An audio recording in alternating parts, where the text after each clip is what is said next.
What up? How is everyone doing? It has been far too long since I have done this. You know where you're at. This is the World of Trash podcast. We reside at www.worldoftrash.co.uk. If you want to contact us right here, or contact me, because it's just me here today. If you want to contact us here at the email, send your emails to podcasts@worldoftrash.co.uk. My name is Stevie, also known as Trash, also known as many other things, but mainly Trash, from my days of being a hardcore DJ or just someone that moans about the hardcore scene. So as I may have mentioned, we are back. This is the old podcast format. If you're one of our old subscribers on iTunes or anything like that, then you know the deal. You know what it is. This is back to the old school. The only difference today is that it's just me, and I don't have Break Counter sitting next to me. Although, in the future, Mr. Break Counter shall be returning to the show, which is awesome. But for today, and for the return, it is just me and my laptop full of Creative Commons music, whatever the hell the license is called, but it's free, and that's why I use it. Because if we use anything else, we'll get copyright striked, we'll get F'd in the A, all sorts of stuff. That's not good. We don't want to do that. I need to try and keep this fresh, keep it free of copyright strikes, and kinda entertaining. So let's hope that I can deliver. I forgot to turn the music up. This music's bass packed by B Film. Again, it's one of these Creative Commons songs. If you go out on the internet and you're looking for music, there's so much free music out there. So when I do like radio shows and stuff, I don't like music. I mean, it's cool to use music that everyone likes and what I like, but the fact is you get in trouble for it, and I don't want to get in trouble. I want to be a good boy. So I go to the internet and I find all this free music that can be used, and it's really cool. It makes me feel like a modern day John Peel. And it is now I realised I should have installed my pop guard properly. But it's okay, I'll just try and not pop much. Poppity pop, right, that's it. I'll have too much fun with that.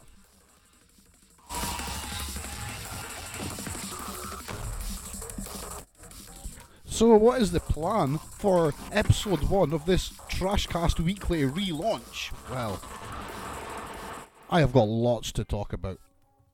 In the background, let's turn this music down a little bit. Because there's nothing worse than dead air. I hate dead air. See, as long as you've got a bit of music in the background, it makes it a lot better. So what we're going to talk about today, as I said, let's get to the topics, because I'm just rabbling crap here. First on the agenda, we're going to talk about North Korea's test site, which has potentially collapsed. And it's quite a serious situation that could develop into an even more serious situation. Just like how we mentioned Ebola and Liberia years ago, and then it became a crazy thing which everyone was worried about. So take heed. When we pull stuff out our ass, it makes sense. But yeah, we've got some news on this North Korean test site, which is quite serious actually. I'm going to talk a little bit about something I am working on. That was just the worst take ever. I'm going to leave that in just to punish myself, because I need to get back into the flow of recording live and doing stuff live like a radio show. So yeah, I'm going to talk about my documentary which I am making right now, because since I used to do the podcasts, which man, it must have been a few years ago now, I became a student. I'm a media student at Aberdeen's glorious Robert Gordon's University. And at the moment, one of the courses I'm doing is documentary discourse. And for that, obviously, I have to make a documentary. So we're going to talk about that. We're going to talk about the released JFK files, which obviously the CIA made public thanks to Senior Trump. There's some interesting things in that JFK files, but not related to JFK. We're going to talk about that, and I'll briefly go over this week's WWE Raw, because I'm a wrestling fanatic. I need to do it. It's like right now, me and WWE wrestling just now. It is a curious relationship, because I am pretty much just burned on the product. Period. WWE has just, it's killed my interest. Raw has just become, it's just so boring. Like, I don't even watch the whole of Raw now. I just watch it and skip through most of it. I basically skip to the end of the second hour and then skip to the third hour to see if there's anything that needs to be watched. But sadly, at the moment, it is crap. All the good people that have, they're making them crap. Just negative, negative, negative. And of course, this week Stephanie McMahon returned, so I was ready to just put my head through a window because her character is just like one of the worst written characters on TV at the moment. She's a character, and she can do anything she wants with no recourse, which is the craziest situation ever. I mean, who does that? Who in a workplace does that? No one does that. I mean, even politicians are getting into trouble for stuff that's nowhere near like. Well, actually, that's a lie. The politicians have been up to some quite nasty stuff, so it's good to see that they're getting their comeuppance. But anyway, I digress. I was talking a load of crap there. I'm going to be talking about Raw.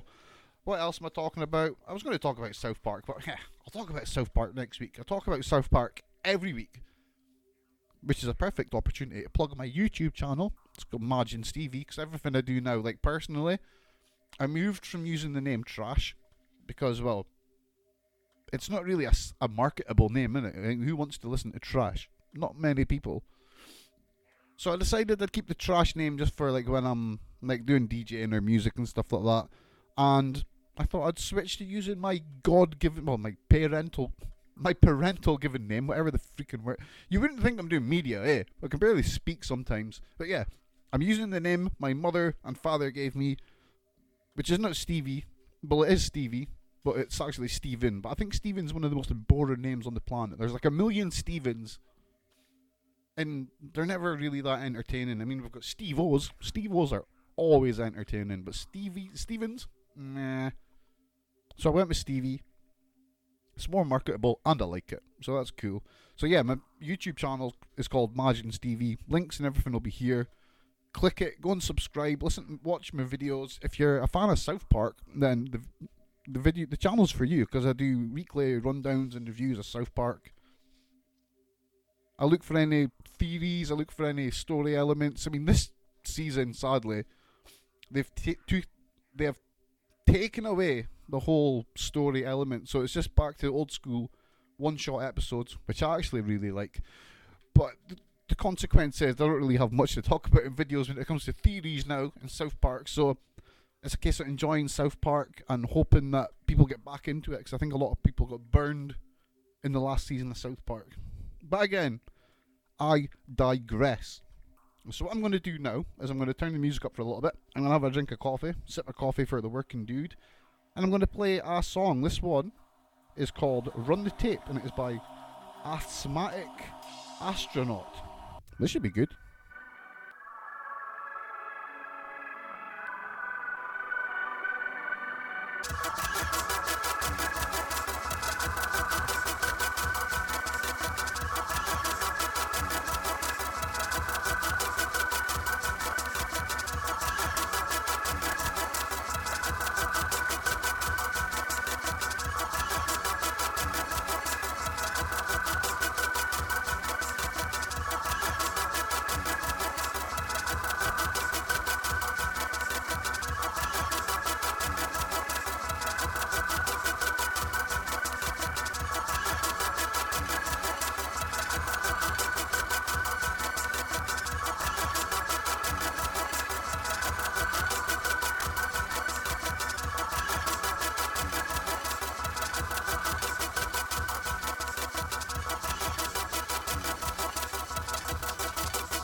So this song is maybe not as exciting as I thought it would be.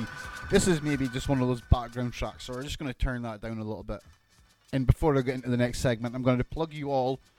If you like wrestling, if you like Scottish wrestling, which currently is one of the biggest buzzes in the wrestling scene, then come and check out my other podcast, which is Trash Talk Wrestling. So I create that podcast. I produce it for oswtv.co.uk.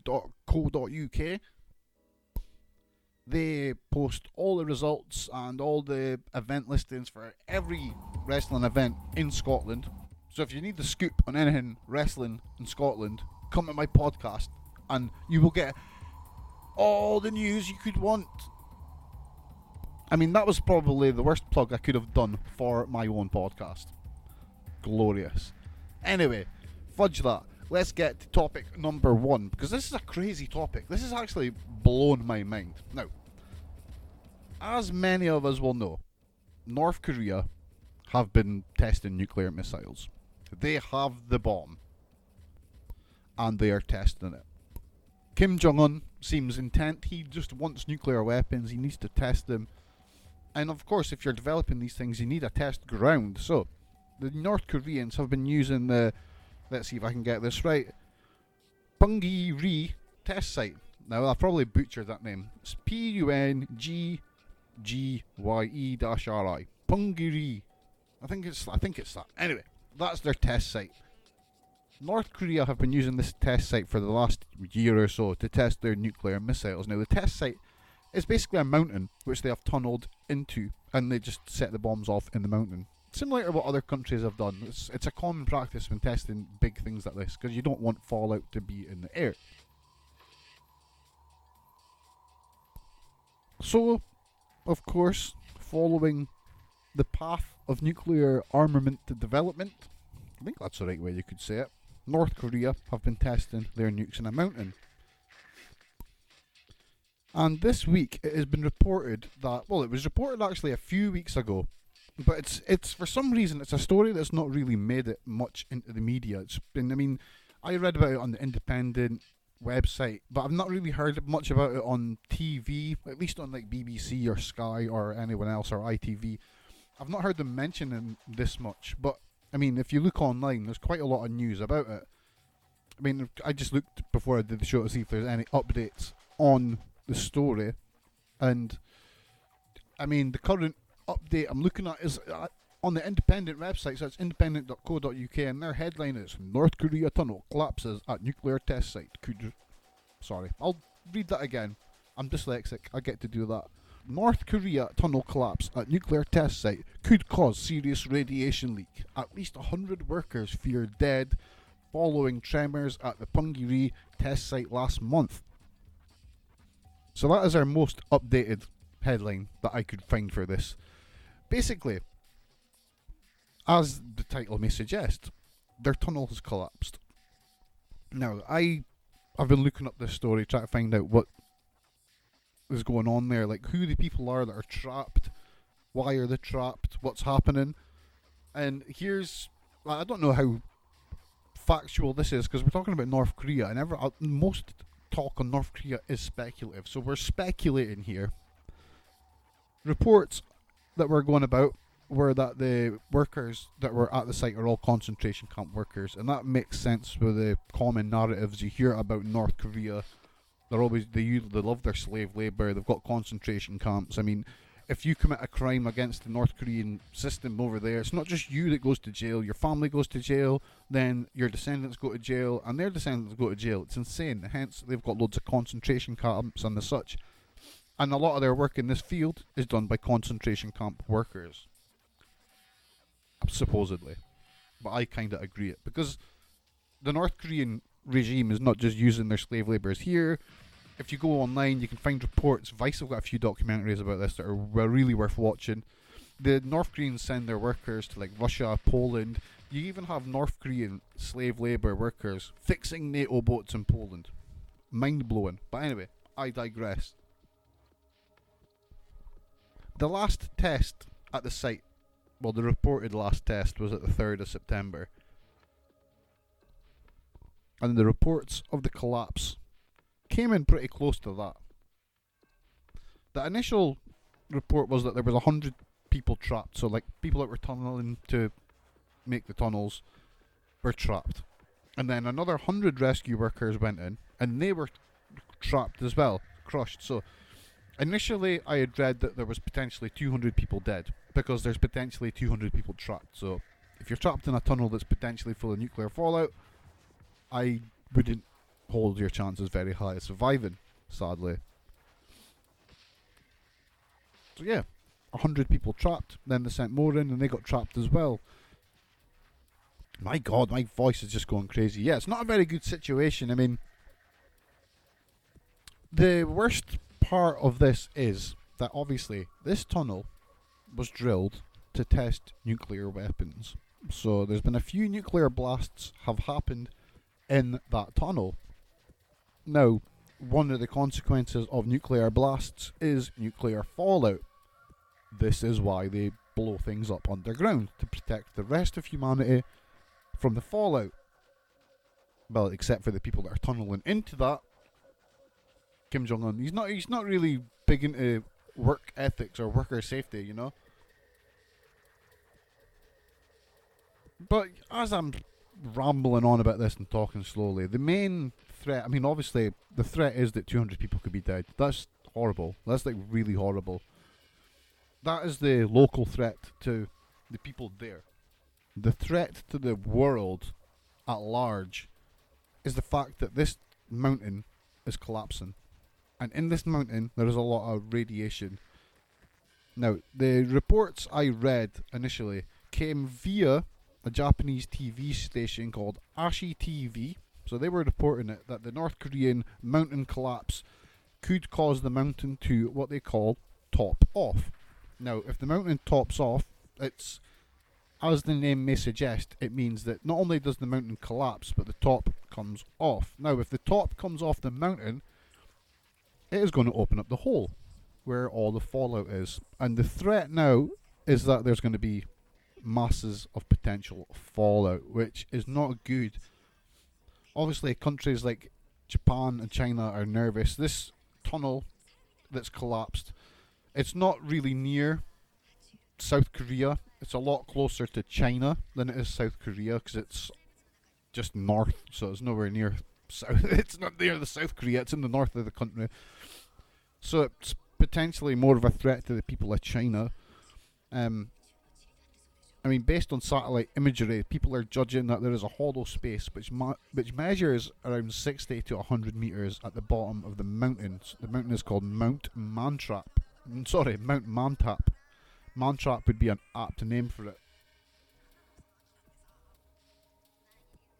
I mean, the report I'm reading here goes on, says the nuclear tests are not thought to have caused any radiation damage to foreign countries so far, but scientists worry that the hollow space inside the mountain makes it unstable. Which, yeah.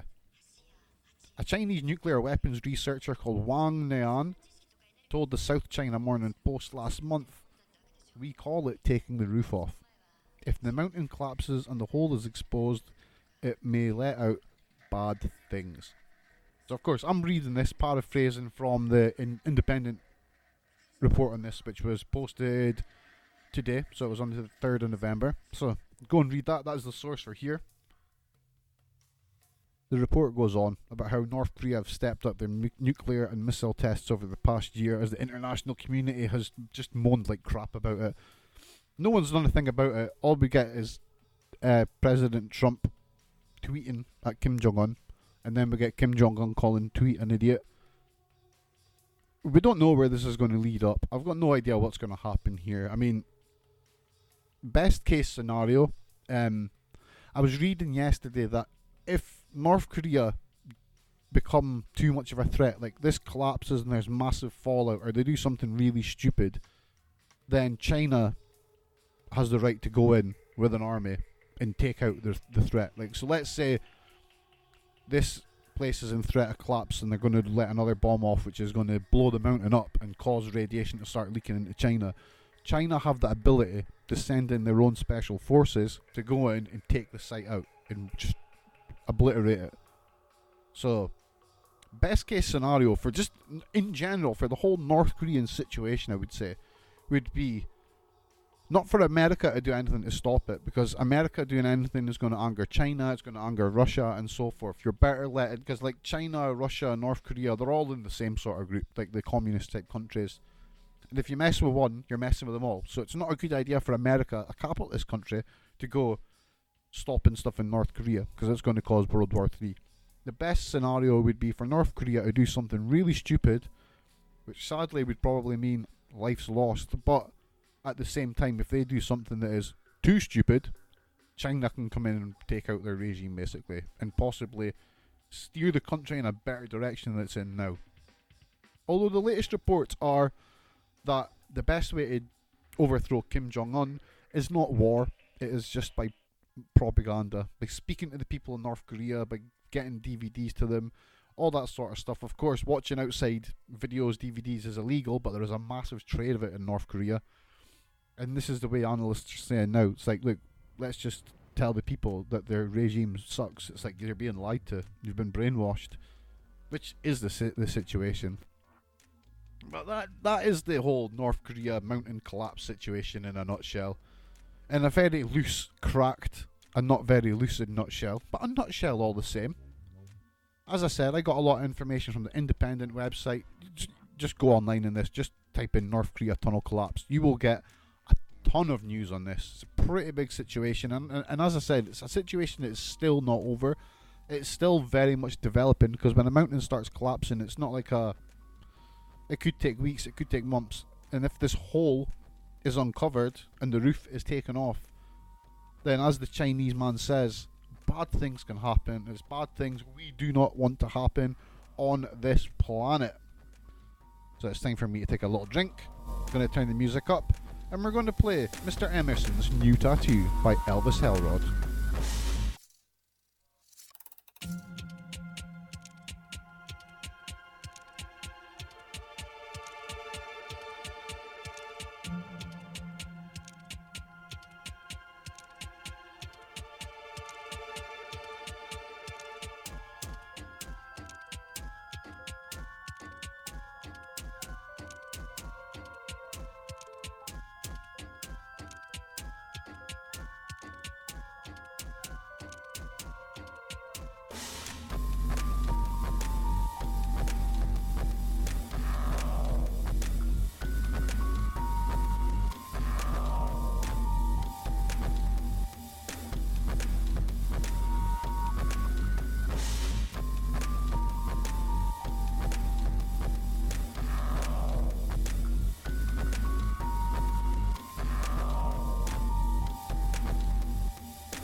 Okay, so that was not Mr. Emerson's new tattoo. That was still Aitken Basin Damascry. I hate words like that. I really do hate words like that. I think it says Damascus, Damascry. They've made the word up, but that's what makes a good title. And titles are something I'm going to be talking about next. So I'm going to be talking about a project I'm working on. Because as I previously alluded to, I am now a media student. And as a media student, I have a job to create some media. So, the first bit of media I have been tasked to create is a documentary. Now, when thinking about making a documentary, I wanted to do something different, because I am a massive fan of documentaries. Well, I thought I was a fan of documentaries. I thought I knew a lot about documentaries until I started a documentary class and realised I knew a lot about Louis Theroux and like British TV documentaries, but I didn't really know that much about other documentaries. Thankfully, it's not an issue because it's getting sorted. I'm working on it. I'm learning a lot about documentaries. I've learned a lot about documentaries even. I need to learn about freaking speaking, but that's another problem for another day, which I'll have to confront before I record this documentary. God damn it. But anyway, did you hear the pen? Yes, that was a pen being thrown. This is going to be a common thing.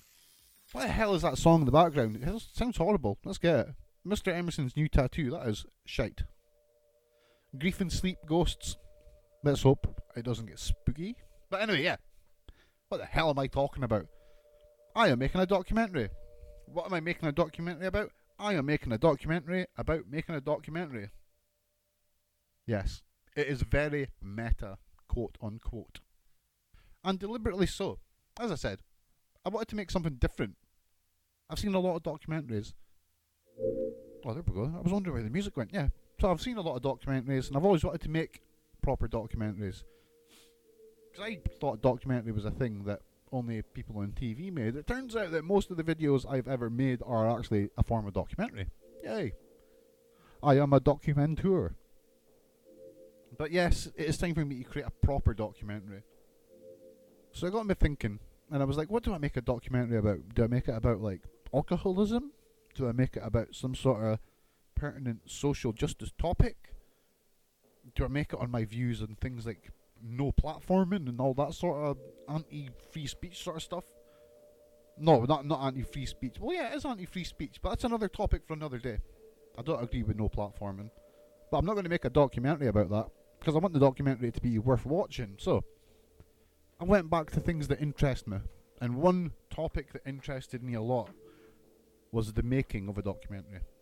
I thought it'd be good to show a documentary that shows the making of a documentary. And I don't just mean like a making of video, you know, like you get the making of Star Wars, the making of Blade Runner. It's not going to be like that. It's going to be, well, I guess it is, but it's a documentary about making a documentary. That's the title, that's the working brief that I'm working on, that is the idea I've came up with. So, I've been talking to people that know more about documentaries than me, mainly my lecturers and people within RGU's media studies bubble. And I was told that you should have some sort of focus and some sort of story. So I went back to all my old research and I found a topic that I love.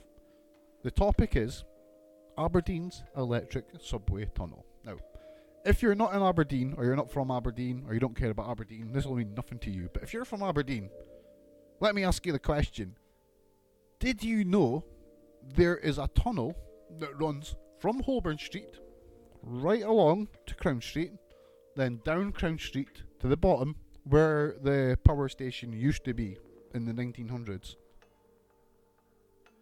I'm guessing your answer is no, because this is such an obscure topic that I found out about years ago. Now, I first found out about this electric subway I can't remember where I found out about it actually. For years, I heard a story that there was a subway that ran from Union Street to Holborn Junction. I was like, a subway? I thought subway equals trains equals, what the hell? You mean there's a secret train line that runs all the way under Aberdeen? So after a few years of thinking there was a subway train underneath Aberdeen that was somehow built in the 1800s, which in retrospect now is a bit stupid, I found out that the word subway can be used for other tunnels as well, you know, for like people walking or things being put in. So it turns out that this tunnel does exist, but it's not a subway that's for people or traffic. It is a subway for cables. It's called the Aberdeen Electric Cable Subway. Now this tunnel was built in, I believe it's between 1897 and 1903. I can't remember the year. I think it's maybe 1900, like on the dot. As I say, this is really, really old. And no one knows about it. And ever since I found out about it, it's just blown my mind. I mean, if you're in Aberdeen and you go to Holborn Street, there's a bar called the Foundry. If you, like, outside the Foundry, there's this blue tower. So it looks like an old ornate Victorian streetlight kind of thing, but it's blue. And it's just a random tower, and it just looks like a little statue. That is not a statue, and it's not just there to look good. That blue bit there, that is the ventilation shaft for that tunnel. And underneath that ventilation shaft is a stretch of tunnel that was created with the vision to look like an Art Deco sort of Parisian subway tunnel. So, yeah, it's pretty damn cool. My mission at the moment, within my obviously, to show the making of a documentary, I have to make a documentary so I can show the making of a documentary, which is just a bit strange. I don't know why I've did this to myself. I honestly don't know. And the more I'm researching into the tunnel, and the more, the amount of information I'm getting on this tunnel now, going back to it and following the leads I had before, is amazing. I'm getting so much information. I've spoke to people that have wrote books about it, all sorts. I mean, not going to get big-headed, but I may end up being the expert on this tunnel by the end of this. And hopefully, fingers crossed. Now, can everyone that's listening to this, please cross your fingers for me. Let us hope I can get a photograph. I want to get in this tunnel. That is my mission. I mean, if I don't get in this tunnel, it's alright. The documentary is about making a documentary, so it'll still work. But I want to get in the tunnel. This is closure for me. I've been looking at this topic for years now, and I want to get in this tunnel. And this is the documentary I am making just now. So this documentary should be finished for around Christmas time. It has to be submitted for mid-December. Hopefully it'll be finished before then. And I'm hoping that I can post it on my YouTube channel or something like that. I don't know, but there is a student film festival at the beginning of next year, so fingers crossed I can get a good film made, and I'm going to get entered into this student film festival, and I can maybe get to see something I've made on a bigger screen than I've got at university or at home. You know, like a proper movie-sized projector. It's not the silver screen, but it's a start, isn't it? I've never made anything like this before, and I'm looking forward to it. So, as the podcast goes on, you're going to get updates on my documentary. Today is not an update. Today was a primer. I'm just telling you what's happening with this documentary. And with that, it's time for a bit more music. It seems to have just started up nice and loud itself. This is Rain Scope Down by Leggy Salad. I'm not even joking you. Leggy Salad.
I'll take this time, this opportunity, this momentary lapse in podcast to promote the crap out of myself and everything we do here.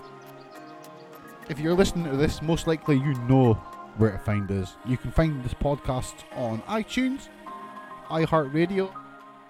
You can find it via our Libsyn page, which is where everything comes from.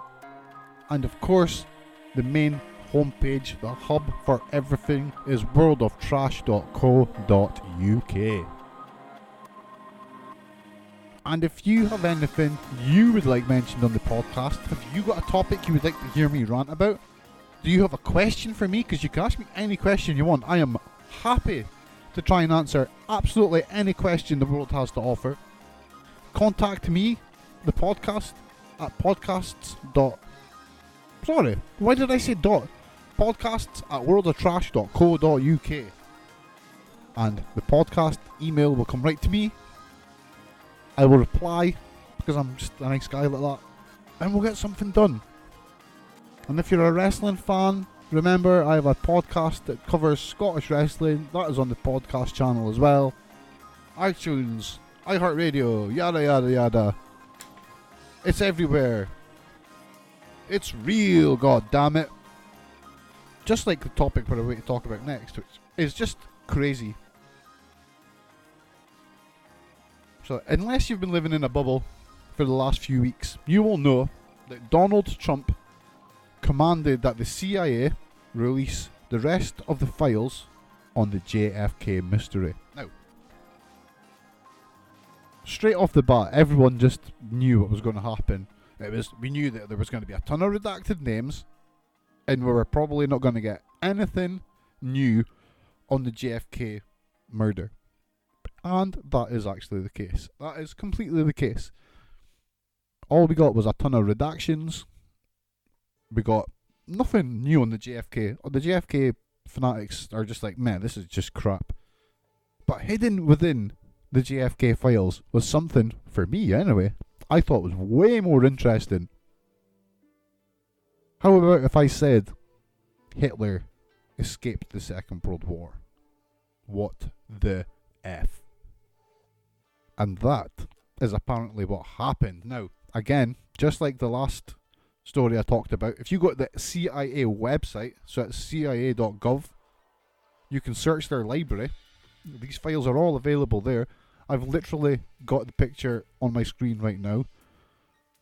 It's just called Hitler-Adolf _0003 PDF. There is a photograph, and there is the conversation with an agent called, now what was he called? Let me see if I can pronounce this. Similoid. Oh, you can actually copy and paste right from the thing. That is cool. So, this is a crazy story. Loads of people, including me, have always believed that the way the Second World War ended was a bit weird, and that Hitler didn't commit suicide. I mean, why would he have committed suicide? There's no way. My belief has always been, and this is shared by a lot of people I know, that Hitler was allowed to escape at the end of the Second World War in exchange for technology. By that I mean the nuclear technology they were working on, nuclear bombs, and the rocket technology they were working on. Because as we know, rockets like the V2 ended up becoming like the Russian space rockets. So we've got all that. I mean, I'm not a master expert on what happened but everything, but everyone is allowed to have a theory. And my theory always matched the other bigger theory that Hitler was allowed to escape and he went to South America. So this has been talked about many times. I mean, I've even seen them talking about this like on the History Channel. Like, when they stop speaking about alien Nazi technology, you'll maybe hear about them. Oh, Hitler potentially escaped to South America. And that's what I always believed. So I was like, well, why would he have killed himself? I'm sure that he got a deal. Because there was never any proof that he was killed. Like, no one ever gave any evidence. They refused to give evidence. I think it was the Russians said they had him, but no one ever got proof. And this is why. Because he went to South America. So yeah, this week, in the JFK files, we have reports of a CIA agent who made contact with an SS officer that was living in Chile, I believe. And that SS officer was friends with the Führer, who was living there. And yeah, mind blowing. So let's read my notes, because I've got notes that I've written on this, and it's probably better that I just read my notes rather than reel it off the top of my head and make a total mess of it. So, this week, via the JFK files, which was mainly redundant, information that Hitler may have survived was released. Not only was there information released via this file, there is a photograph of an old, aged Hitler. So I'm not going to read out the whole address for that, but if you search Hitler Adolf 0003.pdf in Google, you will find it. So, my notes go on. A CIA agent was in contact with a man called Philip Citron, a former SS officer. This man knew a man called Adolf Schuttlemeyer, who stayed in the town of Tunja, 85 miles north of Bogota. It goes on that Schuttlemeyer was known as the Führer, and there is a photo of him which pretty much confirms his likeness because it is an aged Hitler. I'm convinced that this is it, because when you see the photograph, it's like, come on, man. And it's right there, it's proof. It says that the Führer, Adolf, Mr. Schuttlemeyer, he lived with this Nazi group in 1954 before moving to Argentina, where all the speculation about where he ended up was Argentina. And this confirms it. He ended up in Argentina in January 1955. Now, I implore you all, like, don't just believe anything I just say. Go and look at it yourself. I am right now on the CIA's website reading this. So, I mean, I'll just read some of this, read a paragraph off to you. So, the agent was called, it's a funny word, simuloid, I can't say that. Let's see. The agent's friend stated that during the latter part of September 1955, a Philip Citroen, former German SS officer, stated to him confidentially that Adolf Hitler was still alive. Citroen claimed to have contacted Hitler about once a month in Colombia. Sorry, not Chile, Colombia, on his trip from Maracaibo to that country as an employee of the KNSM, Royal Dutch Shipping Company.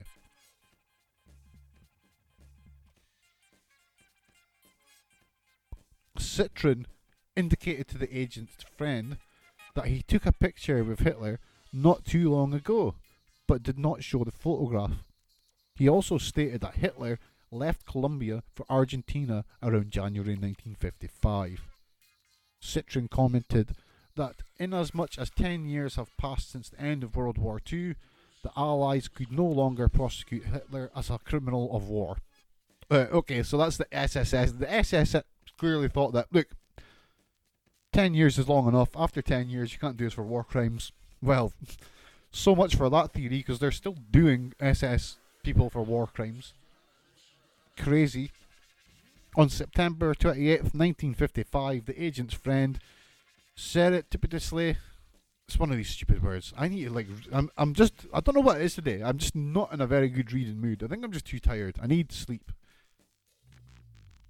And I need to learn these words. But anyway, the friend's agent obtained the photograph which Citroen referred to. On the 29th of September 1955, the photo was shown to the agent for purposes of getting his reaction to the possible veracity of this fantastic story. Obviously, the agent was not in any position to make comments. Nonetheless, he borrowed the photograph long enough so that this station could take any action deemed advisable. Photostats, copies, of the picture were taken and are being forwarded. The photograph was to be returned to its owner the following day. The person on the left is alleged to be Citroen, and the person on the right is undoubtedly the person which Citroen claims is Hitler. The backside of the photograph contains the following data. Adolf Schrittel, it's a different name this time, Schrittelmeyer, Tunga, Colombia, 1954. It's all there, people. It's really all there. This is a document that was secret until this week. It was archived by the CIA on July 26th, 1963, sorry. They got this report in. This report was created on the 3rd of October, 1955. It's mind-blowing. It's like absolutely mind-blowing. There's so many conspiracies and stuff out there in the world that are just silly. But there's so many conspiracies out in the world that are real. And this is one of the real ones. This is one of the ones which people are always like, come on, man, this is just a stupid conspiracy theory. But hey, it's that much, it can't be that stupid if the SS, pretty much the SS, it can't be that stupid if the CIA have files on it, on their website, and a photograph of him. Insane. My mind was blown by this, as you can tell by the silence. My mind was blown wide open. All I can say is go and read it. It's one of these things. I mean, if you don't believe it, don't believe it. That's totally fair. Everyone is allowed their own opinion. But hey, if this stuff interests you, go and read it, because it is damn juicy stuff. So I'm just going to play another song. I don't know what this one's going to be. Let's just play a random one. Let's play Tramp and Bass by Program. And I'm going to go get another drink. Then I'll be back to do the last segment of the show, which is my brief rundown of Raw, and then I'll let you all go for the day. Back in a sec.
Yet again, I'm thinking, what the hell is this I have put on?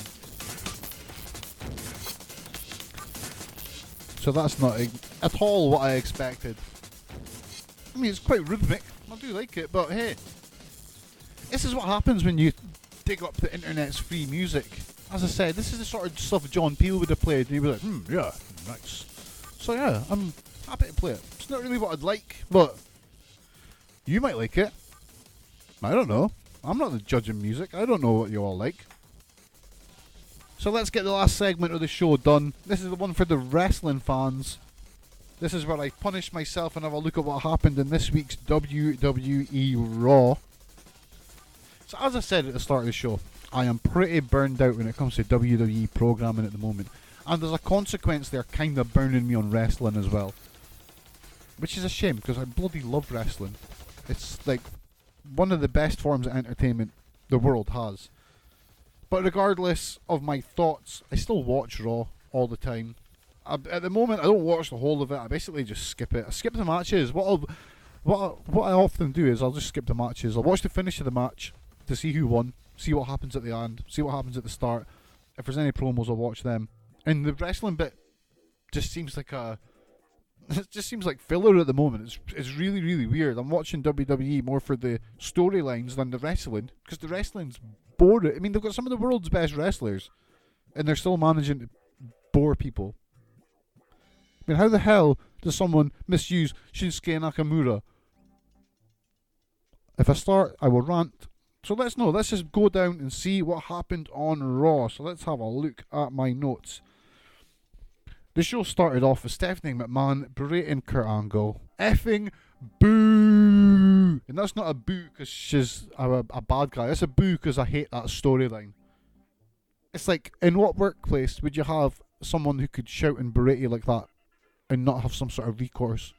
And it's even worse that it's in the world of wrestling, because her character is basically untouchable. Because she is female in the modern current climate, and in WWE there is no man-on-woman violence ever allowed, ever. So she's never ever going to get her comeuppance. There's no she doesn't do it to females. The females are never allowed to get any sort of comeuppance back on her. So we've got a character who can be as mean as she wants and never gets anything done back. And I absolutely hate that. Because if you're going to be bad in a storyline, you need to get your comeuppance. And she can't get her comeuppance, and I hate it. And the show started with her doing her usual bullcrap of berating a legend. It's bloody Kurt Angle, you know what I mean? Kurt Angle. And he's got to stand there looking like an idiot. Absolutely hate that stuff. I just hate every segment she's in. Mainly because of stuff like this. It's really uncomfortable to watch. Like, it's horrible. I put myself in that situation and be like, F off. Go away. Who do you think you are? You're my manager, but it doesn't mean you can talk to me like that. Anyway, Kurt Angle got berated. I hated that. Nia Jax returned. Meh. That is in my notes. Meh. Like, really, there's so much better. They just sacked Emma, but she's still there. It's amazing what happens when you're The Rock's cousin.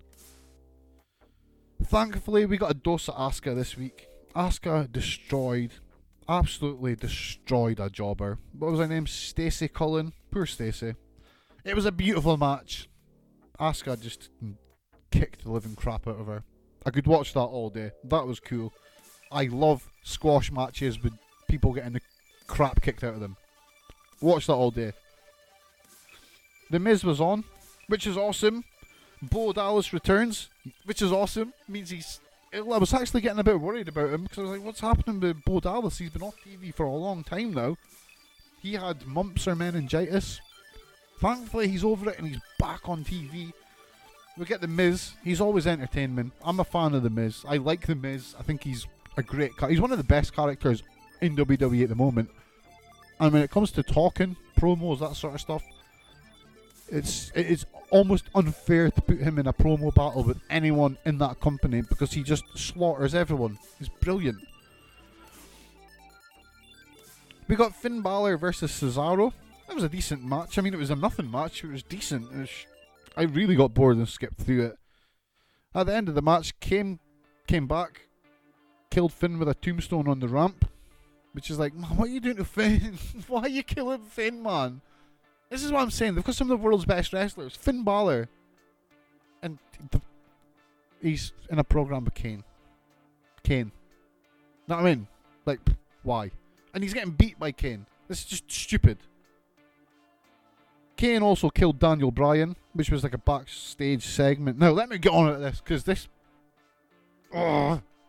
some stuff in production really annoys me. Now, this is just so stupid, right? Daniel Bryan was using an iPhone, and he's speaking on his iPhone. You could see that he was not talking. So this phone, he was on his phone. He's phoning someone, and the screen is lit up. Like, you can tell when you're using your phone, innit? I've been joined in the studio by Jack, the lad. When you're using an iPhone and you phone someone, you can tell if someone's been phoned, because the green button does not sit on freaking screen. And the light goes off when you put the phone next to your head. In this segment of television, for some reason, they completely forgot that. With a camera looking at the phone the whole time. Daniel Bryan sitting speaking on the phone as if he's phoning Shane McMahon. But we can clearly see, and it doesn't help that it was in the dark because it was Halloween and the lights went off. So you could visibly see that A, his phone was not dialing anyone, and B, that he wasn't phoning anyone because it was lit up. You could literally see the numbers in the dial button. That stuff like that just annoys me. That's just half-assed, total half-assed. But we got Daniel Bryan on Raw, so that was cool. Although it seems he got killed by Kane. He seemed to get thrown through a table or something. I don't know, it was dark and it was Halloween, it was spooky.